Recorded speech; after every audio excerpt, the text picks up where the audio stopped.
Hi welcome to my channel నిర్మినాని.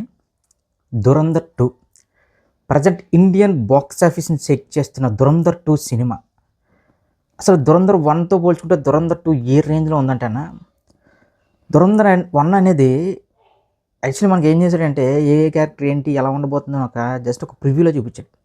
Just ఒక ప్రివ్యూతోనే ఒక India వైడ్గా ఒక సెన్సేషనల్గా ఉన్న 'ధురంధర్' అనే సినిమాకి దాని కొనసాగింపుగా వచ్చిన 'ధురంధర్ 2' సినిమా ఏదైతే ఉందో 1 కంటే 10 టైమ్స్ బెటర్ ఉందన్న.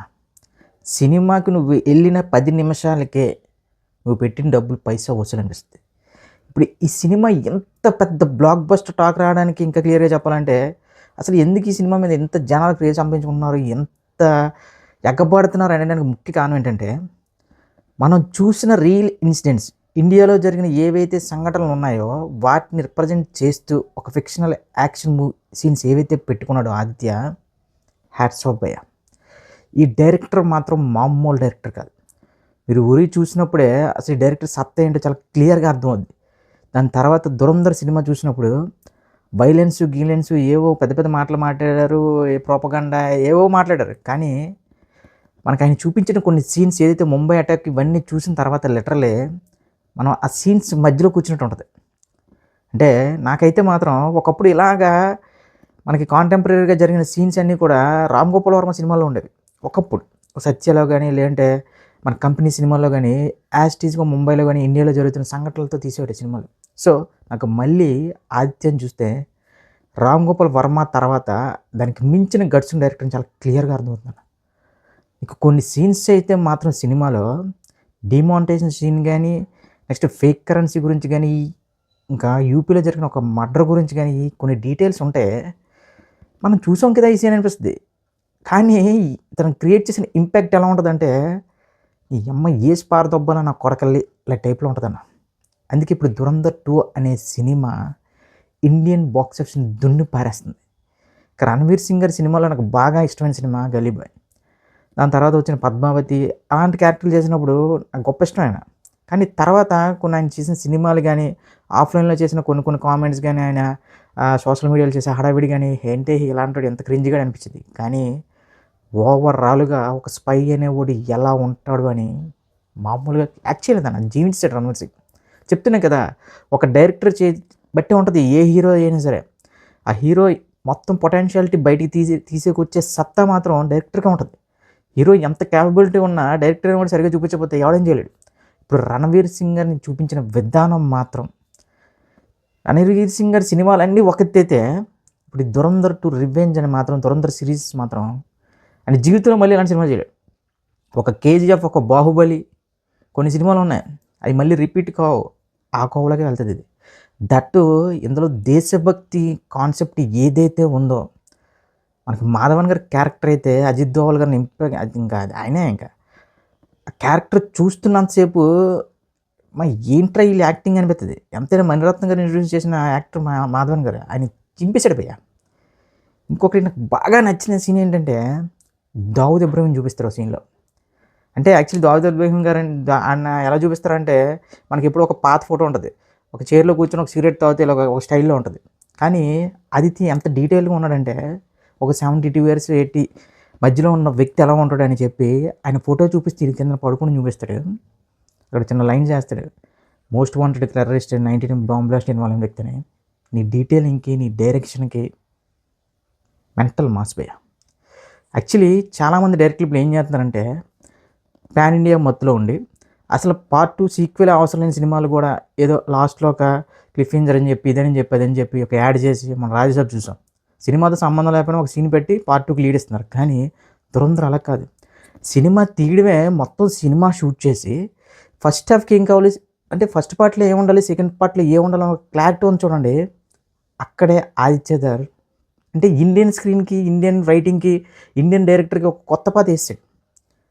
అంటే భయ్యా, మీరు పెట్టే ఒక్క సినిమాకి డబ్బులతోనే 2 సినిమాలు తీసి దాన్ని ఎలా బిజినెస్ చేయాలని కూడా చెప్పాడు. అసలు ఇప్పుడు 'ధురంధర్ 2' అనేది మొత్తం నిర్మాతలకి ఇంకా ఫుల్ బోనస్ అనమాట. 'ధురంధర్ 1'తోనే ఈ 2 పార్ట్లకి సంబంధించిన మొత్తం కలెక్షన్స్ లాభాలు వచ్చేసినాయి. ఇప్పుడు 'ధురంధర్ 2' నుంచి ఏవైతే వస్తున్నాయో ఈ మొత్తం ప్రొడక్షన్ హౌసెస్ కానీ, జియో వాళ్ళకి కానీ మొత్తం అందరికీ ఎక్స్ట్రా బోనస్ మనీ. చూడండి, ఇది కదా ప్లానింగ్ అంటే, ఇది కదా ఎగ్జిక్యూషన్ అంటే. ఏది నమ్ముకోలేదు భయ్య. జస్ట్ రొటీన్గా మనం ఇంకా క్లియర్గా చెప్తున్నా, మన ఇండియాలో జరిగిన సంఘటనల ఆధారంగా చేసుకొని దానికి ఒక ఫిక్షనల్ క్యారెక్టర్ అని చెప్పి, దానికి ఒక ఫిక్షనల్ క్యారెక్టర్ కాదు, ఫిక్షనల్గా ఒక హీరో కొడితే ఎలా ఉంటుంది అలాంటి ఒక కమర్షియల్ ఎలిమెంట్స్ అన్నీ ఒకదానికొకటి నీట్గా రాసుకుంటూ నీకు ఎక్కడా కూడా ఒక కన్ఫ్యూజన్ ఉండదు, ఏముండదు. సినిమా స్టార్టింగ్ నుంచి అన్ని వరకు చాలా క్లారిటీగా వెళ్తుంది సినిమా. ఏవో పిచ్చి పిచ్చి ఎడిటింగ్ చేసి ఇక్కడ అస్సలు అలాంటిది ఏది ఉండదు. ఇంకా క్లియర్గా చెప్పాలంటే ఆ సీన్స్ రాసుకున్న విధానం, కొన్ని సీన్స్లో ఆయన ఇచ్చిన దేశభక్తికి సంబంధించిన కొన్ని సీన్స్ ఎలివేషన్స్ కానీ, అక్కడ నీకు హీరో రణవీర్ సింగ్ ఎవరికి కనిపించదు, క్యారెక్టర్లే కనిపిస్తాయి ప్రతిదీ. ఆ పాకిస్తాన్లో ఎవరైతే మనకి దొంగ నోట్లు డౌన్ ఉన్నాడో, మనకి ఫేక్ కరెన్సీ డౌన్ ఉన్నాడో అది కూడా వాస్తవం. యూపీలో ఒక గ్యాంగ్స్టర్ని అంటే పోలీసులు అరెస్ట్ చేస్తుండగా తల చూసేస్తారు, అది కూడా వాస్తవం. డిమానిటైజేషన్ వాస్తవం. ఇంకా కొన్ని సీన్స్లో మోడీ గారికి ఇచ్చిన ఎలివేషన్స్ వేరే లెవెల్. ఇప్పుడు దాని గురించి చిన్న కాంట్రవర్సీ అవుతుంది. ఏంటంటే సినిమాలో మోడీ గారిని పొగడం తప్ప ఏం లేదంటున్నారు. ఒకటే చెప్తున్నా, సినిమాలో మోడీ గారిని పొగిడారా, ఇది పొగిడారా, అవన్నీ పక్కన పెట్టండి. అసలు ఇండియా ఎలాంటి సిచ్యువేషన్లు ఎదుర్కొంది, ఎలాంటి సిచ్యువేషన్లు ఎలా క్రియేట్ అవుతున్నాయి, మన చుట్టుపక్కల ఉన్న కంట్రీస్ మన మీద ఎలాంటి ప్రొపగండాలు చేస్తున్నాయి, ఎలా మన మీద అటాక్ చేయడానికి రెడీగా ఉన్నాయి, ఇండియాలో ఎలాంటి ఐఎస్ఐ తీవ్రవాదులకి హెల్ప్ చేసిన వాళ్ళు ఉన్నారు, పొలిటీషియన్స్ యొక్క అంటే వాళ్ళ యొక్క బ్లాక్ సైడ్ని, వాళ్ళ యొక్క వేరే ఒక కోణాన్ని చాలా క్లియర్గా చూపించాడు. ఇవన్నీ పక్కన పెట్టి కొందరేమో మోడీ గారికి భజన చేయడం తప్ప ఇందులో ఏం లేదండి. అరే ఏం మాట్లాడుతున్నారా, బ్రెయిన్ ఉందా? దురంధర్ 2లో చూపించిన సన్నివేశాలు ఏవైనా సరే ఇండియాలో జరగని సన్నివేశాలు జరిగినట్టుగా చూపించాడు ఎక్కడైనా? అది ఏమీ లేదు భయ్య. ఉన్నవి ఉన్నట్టుగా చూపించాడు. నాకు తెలిసి ఇది ఈ గవర్నమెంట్ ఉన్న వాళ్ళు వచ్చిందేమో సినిమా, వేరే గవర్నమెంట్ వచ్చుంటే ఈ సినిమా బయటికి రాదు. ఓపెన్ చేయాలి చెప్తున్నా. సో ఇప్పుడు దురంధర్ 2 అనే సినిమా ఇక బాక్స్ ఆఫీస్ లెక్కలు ఇవన్నీ మాట్లాడుకుంటే, అసలు ఇలాంటి సినిమాలు బాక్స్ ఆఫీస్ లెక్కలు అవి ఇవి కాదు భయ్య. ఎప్పుడో ఒక భారతీయుడు సినిమా చూసాం, మళ్ళీ దురంధర్ 2 చూసాం. అంత హానెస్ట్ సినిమా, అంత హానెస్ట్ రైటింగ్. ఏం చెప్పాలనుకున్నాడు చాలా క్లియర్గా చెప్పాడు. చెప్పినా కదా, మన ఇండియాలో జరిగిన రియల్ ఇన్సిడెంట్స్కి ఒక సినిమాటిక్గా, ఇప్పుడు అది సినిమాటిక్గా కాకుండా ఒక ఫైట్లు గీట్లు లేకుండా ఒక డ్రామాగా తీసుకెళ్తే అది ఒక డాక్యుమెంటరీ అవుద్ది. తనకున్న ఒక సినిమాటిక్ లిబర్టీతో చాలా అంటే చాలా అద్భుతంగా తీశాడు. ఇంకొంతమంది ఎలా అంటే ఈ సినిమా 18+ వాళ్ళు అంటే ఆ సినిమా ఏ రేటెడ్ సినిమా ఏదో అన్నారు, కానీ సినిమా అందరూ చూడొచ్చు. కాకపోతే కొద్దిగా వైలెన్స్ ఎక్కువ ఉంటుంది. ఆ వైలెన్స్ లేకపోతే నీకు అసలు మనం ముంబై ఏమైనా టెర్రరిస్ట్ అటాక్ చూసాం మనం, చాలా జస్ట్ ఆ రోజుల్లో క్లిప్స్ చూస్తే టీవీలో ఇంత దారుణంగా చేశారా అనిపిస్తుంది. అలాంటి సీన్లు ఇందులో చూసిన తర్వాత రక్తం మరిగిపోద్ది భయ్య. ఇంకా ఈ సినిమాని రాజకీయ కోణంలో చూసి అది చేసి ఇది చేస్తున్న ప్రతి ఒక్కరికి ఒకటే చెప్తున్నా, దురంధర్లో చూపించిన ఏ సీన్ అయినా సరే, ఇది లేకపోయినా సరే కల్పించి చూపించాడు ఆదిత్య అంటే అది నిజంగా పెద్ద ఎదవతో సమానం.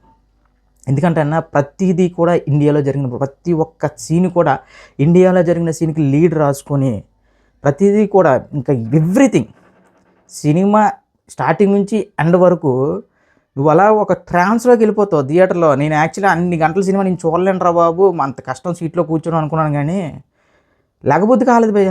టైటిల్ కార్డ్స్ పడు ఇంకా వేరే ఇంకా చెప్తున్నా కదా, అంటే ఒక ఫీల్ ఉంటుంది. ఒక సినిమా చూసిన తర్వాత మనలో అక్కడ ఎవడు డైరెక్టరు, ఎవడు ఏ భాష సినిమా అవేవి కొన్ని రావు. అలాంటి నాకు ఒక ఇంపాక్ట్ ఇచ్చిన సినిమా మాత్రం దురంధర్ 2 ఖచ్చితంగా మస్ట్ వాచ్ మూవీ. ఇక ఇప్పుడు ఈ సినిమా ఖచ్చితంగా బాక్స్ ఆఫీస్ లెక్కలు ఇవన్నీ లెక్కలేసుకుంటే ఇలాంటి సినిమాలతో బిగ్గెస్ట్ గ్రాసరీ కొట్టాలి. ఎందుకంటే తర్వాత కొంతమంది డైరెక్టర్లు వస్తారు ఇలాంటి సినిమాలు తీయడానికి. ఇండియాలో జరుగుతున్న ఒక టెంపరీ సిచ్యువేషన్స్ కానీ ఏవైనా సరే నిజంగా జరుగుతున్న సిచ్యువేషన్స్ తీయాలంటే జీలో దమ్ము ఉండాలి. అది ఖచ్చితంగా ఆదిత్యకు ఉంది. సో ఖచ్చితంగా ఇప్పుడు ఈ సినిమా పుష్ప 2 రికార్డులు అయితే ఆల్మోస్ట్ లేపు పారదొక్కుతుంది. ఇది ఫిక్స్ అయిపోయింది.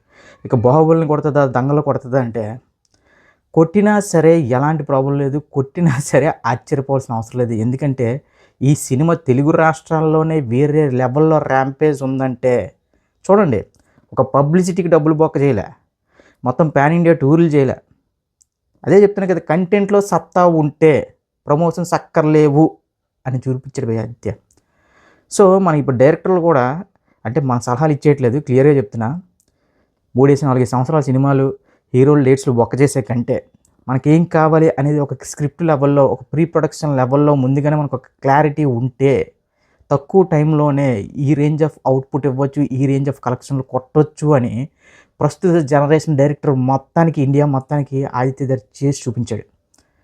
మనకి రాజమౌళి గారైనా సరే, సందీప్ రెడ్డి వంగ గారైనా సరే, ప్రజెంట్ ఉన్న సోకాల్డ్ ఇప్పుడు లోకేష్ కంగరాజు ఎవరెవరో ఏవో ఉన్నాయి కదా పాన్ ఇండియా డైరెక్టర్లు, వాళ్ళందరూ ఏంటంటే సంవత్సరాలు తినేస్తున్నారు. హీరోలు ఇస్తున్న కాల్ షీట్లకి ఇప్పుడు ఇదే కాల్ షీట్లు ప్రభాస్ గారు ఇస్తున్న ఇవేవైతే ఇప్పుడు రాజాసాబ్కి ఇచ్చిన, లేదంటే ఈ ఇంకా క్లియర్గా చెప్పండి రాధేశ్యామ్ కానీ రాజాసాబ్ కానీ ఏవైతే డేట్స్ ఇచ్చారో అందులో ఒక 40 రోజులు కానీ ఆదిత్యకి ఇచ్చుంటే అసలు ప్రభాస్ గారు ఎలాంటి హిట్లు కొట్టేవారు. అనవసరంగా ఈ రాధేశ్యామ్ అని ఏవి ఇచ్చేసాం కానీ. సో ఆ విషయం పక్కన పెట్టండి. ఇప్పుడు ప్రజెంట్ మాత్రం ఇండియన్ స్క్రీన్ మీద చూస్తున్న అద్భుతమైన సినిమా మాత్రం దురంధర్ 2. ఈ సినిమా ఖచ్చితంగా ఆల్ టైమ్ బ్లాక్ బస్టర్తో పాటు ఇండియాలో నెంబర్ 1 గ్రాసర్ అవ్వాలని చెప్పి చాలా గట్టిగా నమ్మకాలుంది. అసలు సినిమా నాకు అసలు బోర్ ఏంటి భయ్యా. అసలు అంటే మనకు ఒక ఇది ఉంటుంది ఇలాంటి అంటే నిజంగా జరిగిన సన్నివేశాలు చూపిస్తున్నప్పుడు ఆటోమేటిక్గా మనం ఇన్వాల్వ్ అయిపోతాం. నిజమైన క్యారెక్టర్ రిఫ్లెక్ట్ అయ్యే క్యారెక్టర్ మనకు కనిపిస్తున్నప్పుడు వీడి కదా వాడు ఆడి కదా చాలా క్లియర్గా ఉంటుంది. ఇన్ కేస్ నీకు అసలు ఎలాంటి సంబంధం లేదు, ఇది నేను అసలు న్యూస్ చూడను ఏమి చూడను అన్నోడు కూడా సినిమాలో కూర్చున్న తర్వాత పైసా వసూలు అంటాడు. సో దురంధర్ 2 అనే సినిమా బిగ్గెస్ట్ ఇండియన్ గ్రాసర్ కాబోతుంది. ఇది రాసి పెట్టుకోండి.